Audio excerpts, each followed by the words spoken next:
I know you've been saying how busy you are. Have you caught any of the Ken Burns doc that just got released on PBS, Country Music? Yeah, I was in it. I talked about it a little bit. No, I haven't seen it no, all. and so I wasn't. I didn't get No, to it's your not a part problem. yet. I wasn't in it in the sense of. They have at the end, they have a bunch of artists talking about the power of Nashville and the power of country music. And Ken Burns does it better than anybody else.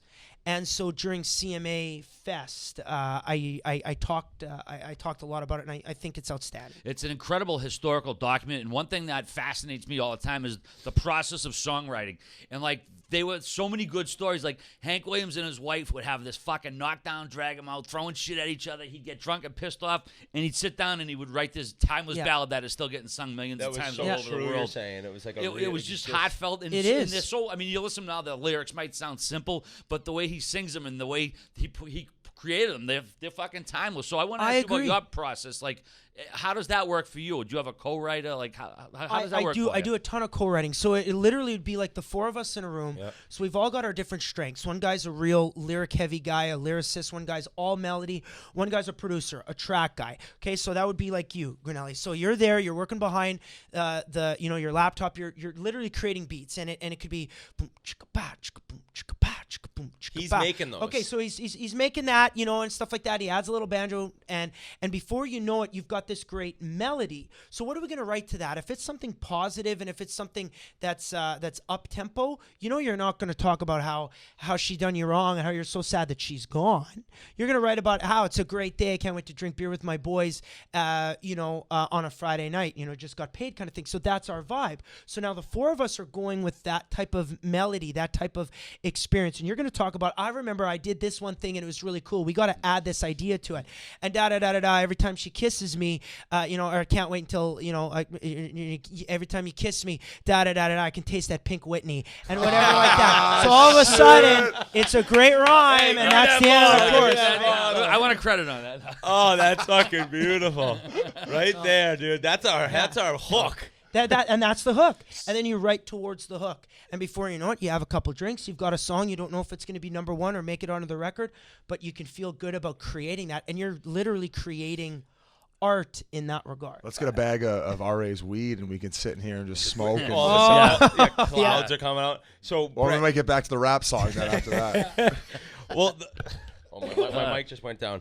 All right, what were we just saying? You just interrupted my thought process. No, there, I gotta tell you Songs. guys. Everybody thinks that musicians are big into weed and smoking up, and I know a lot of guys do that for inspiration. But I gotta tell you, on the day that weed became legal in Canada. So Gord Downey, God bless him, legend. So he's got a weed company. The Hip has a line of cannabis. And so in our dressing room in Kingston, their hometown, I played on October the 17th. And so I've got this kind of like beautiful array of all these cannabis products and paraphernalia and stuff like that. And my band, that they partake in it from time to time and stuff like that. But I never have, I just never did. It's never been a part of my thing because I'm just a whiskey guy. I love to booze and stuff like that. That is my thing.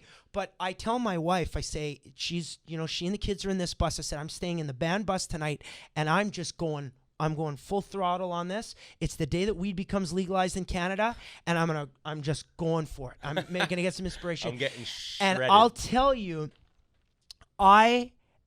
everybody loved the weed so much, like what they were smoking so much, but I went from laughing my face off. I've never laughed so hard in my life. My guts were hurting. My smile went past my forehead, and then Sarah McLachlan comes on TV in the bus.